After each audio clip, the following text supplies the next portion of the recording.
So, palit filter muna tayo dito sa Mio Salty. Ayan. Sa pagpapalit ng filter ng mga ganitong Mio, para hindi na kayo mahirapan, tanggalin nyo lang yung tornilyo dito sa shock. Ayan. Pagka natanggal nyo na yan, ibabaan nyo lang. Maglagay pala kayo ng kalang sa ilalim. Ayan, oh.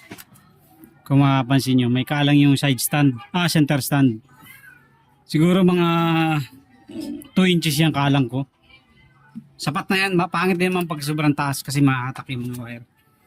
Yan, gaganyanin nyo siya. Tapos, pwede nyo nang dukutin yung mga screw.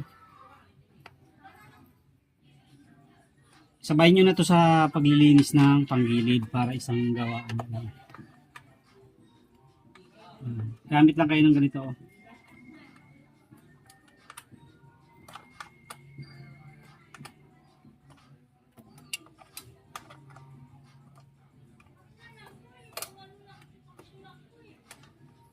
Bali, kung hindi ako nakakamali, 4 yata yan, 5. Tornilyo nito.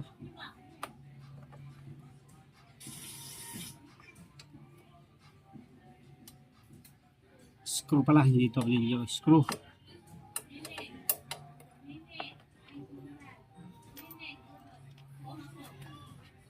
Tapos sa kabila. So, ganun din, tulak nyo lang to.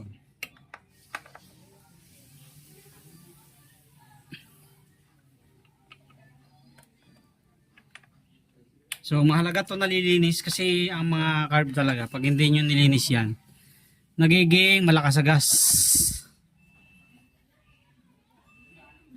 Lumalakas siya sa gas. Kasi yan nangyayari, yung filter nyo, air filter nyo, barado na. Kunti na lang yung hangin na ihigop, kaya mas rich siya. Rich.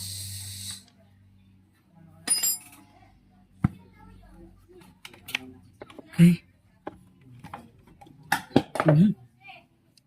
Tapos meron pa yung isa dito sa gitna ba? Ito pala sa baba, natakpan. Yan o, ito pala yung isa. Meron pa siya dito.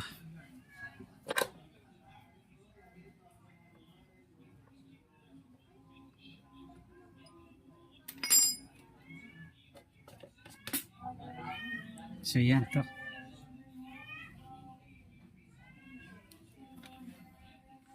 So medyo madumi na. Tingnan natin, pag hindi na nasilip ang langit, hindi na to pwede.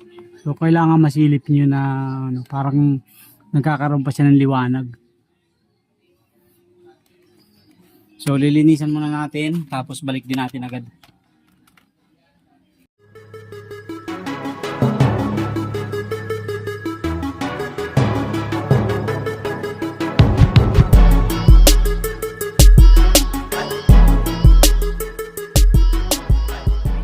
Nilinisan natin to. Tapos ito malinis na rin, nilinisan natin kasi kung makapansin nyo, mapink-pink pa. So okay pa. So ang buga, dito lang buga sa ilalim. Yan. Tapos pag nabugahan nyo na dito sa ilalim at luminis na, saan nyo na lang bugahan dito sa ibabaw. Huwag nyo bubugahan agad sa ibabaw kasi kailangan mapatalsik muna yung dumi bago nyo bugahan yung ibabaw. Okay? Tapos kung may makikita kayong dumi dito sa ilalim, linisan nyo na rin. Yan yung ilalim. Para mawala yung iba pang dumi-dumi.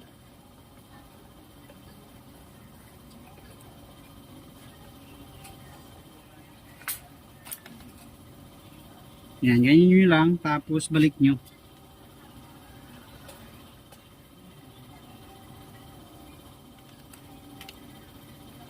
Tapos pagkabalik nyo ng filter, ilagay nyo yung isa dito.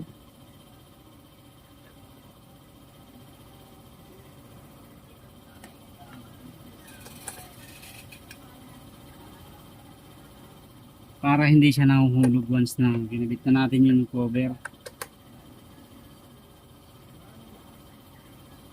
Unlike sa Mio S40, wala nang ganito.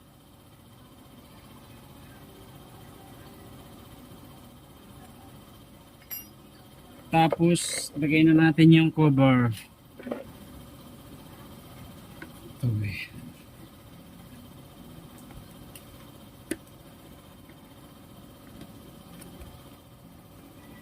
iangat nyo lang yung mga goma para hindi tumama.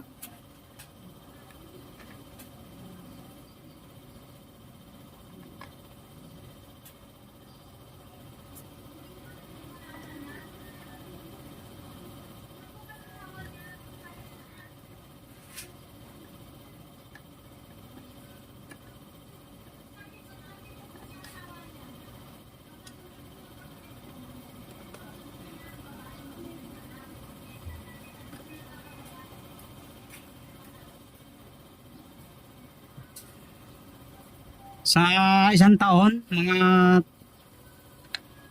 2 beses kayo maglinis or 3 times a year kayo maglinis ng filter para hindi agad kayo palit ng palit. Kasi pag nalilinis ang filter, hindi agad siya na dumi ng madumi. Yun ang sekreto. Kasi pag hinayaan nyo siya madumi, kakapit ang dumi, kaya na, palit na kayo.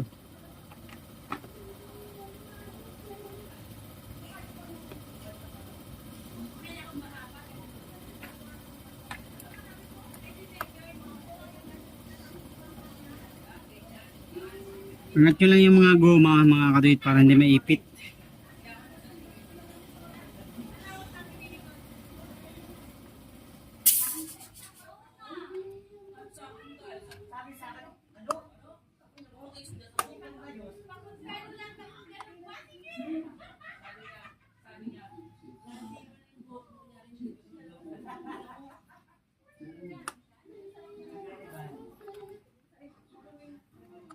Okay.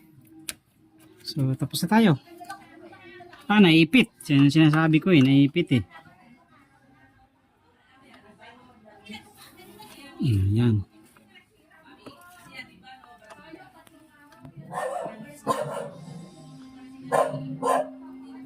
Okay. Tapos to, lagay nyo dito. Ayos. So, ganun lang, magpalit ng filter dyan sa Mio. Mio Sporty, Mio Sulti, pareho lang yan. So, thank you very much. God bless po sa inyo lahat. Okay na. So, shift naman tayo ng panggilid natin.